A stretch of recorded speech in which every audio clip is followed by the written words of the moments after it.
Late on election night 2016, it was the states of Wisconsin and Pennsylvania that put Donald Trump over 270 electoral votes and into the White House.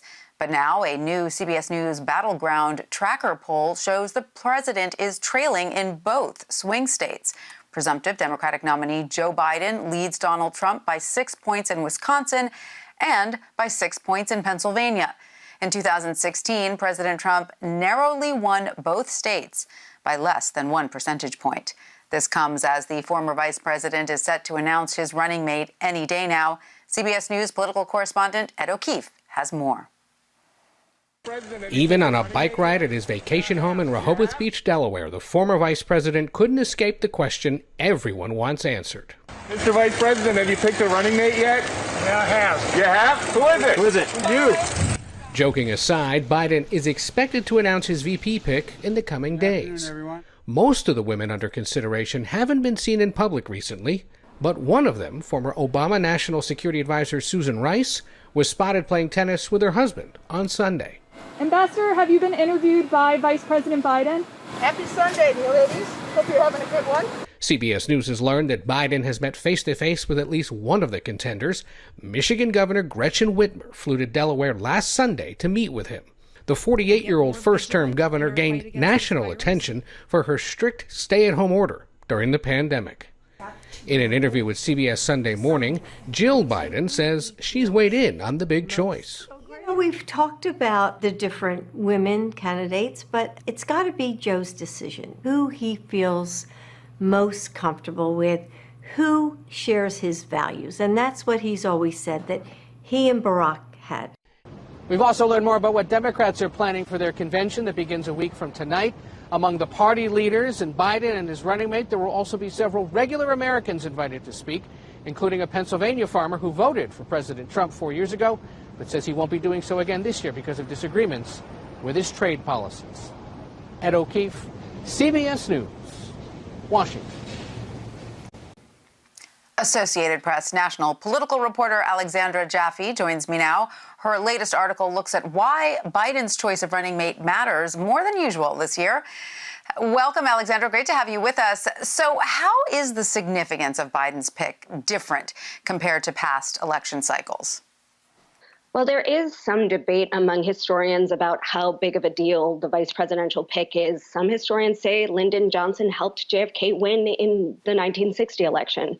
If you look at Sarah Palin, who brought a lot of negative press to John McCain's campaign manager said ultimately she didn't make an impact electorally. So it really depends on the year. But this year may be different because Joe Biden has the opportunity to make a historic pick.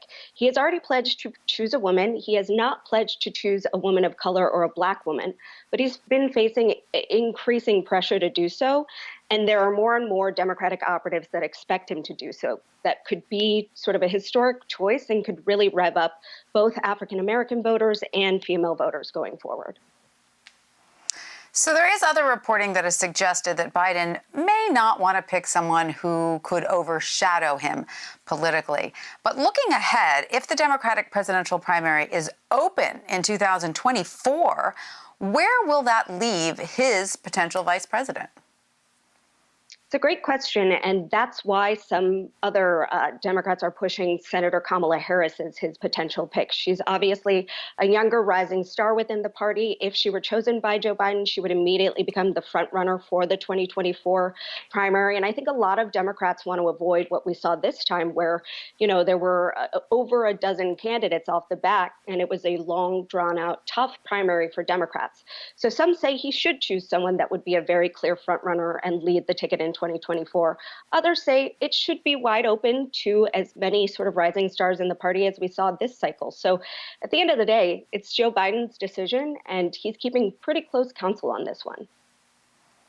And you report that Joe Biden is under pressure to pick a woman of color, not just a woman, but a woman of color, and specifically a black woman, after his flagging campaign was essentially rescued by black voters in South Carolina. But last week you reported on Biden's controversial comments on race and how they risk alienating young black voters who didn't necessarily back him in the primary. Here are his comments. The first one is in response to CBS News correspondent Errol Barnett. The second to NPR's Lulu Garcia-Navarro. Let's listen.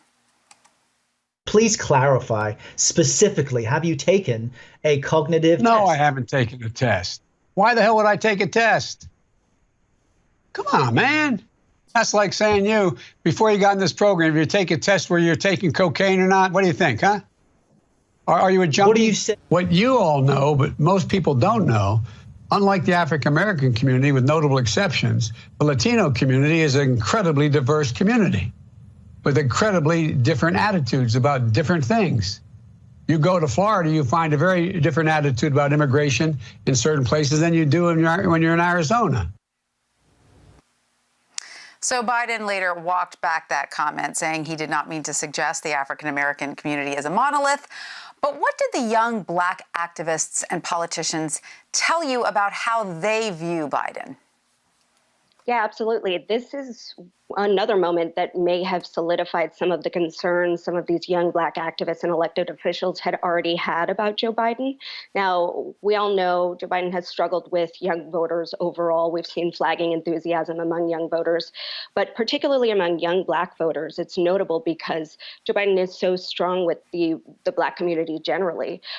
We have AP VoteCast data that suggests that even though he won the Black community in the primary, young Black voters actually broke for Bernie Sanders. And in speaking with a number of elected officials and activists, they said that this further solidifies a concern they have about Joe Biden as being a little bit out of touch and not understanding their concerns and not being able to relate to them as an older white man who's been in government for 10 years.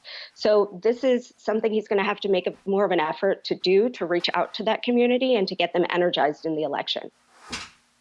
Sure. And looking back, Barack Obama won his elections with 95 and then 93% of the Black vote. Then Black voter turnout fell in 2016, contributing to Hillary Clinton's loss, despite still winning 88% of the Black vote. So how important is it for Joe Biden to make sure he has the backing of African-American voters of all ages? Exactly. As you pointed out, part of Hillary Clinton's problem was that Black and minority turnout fell.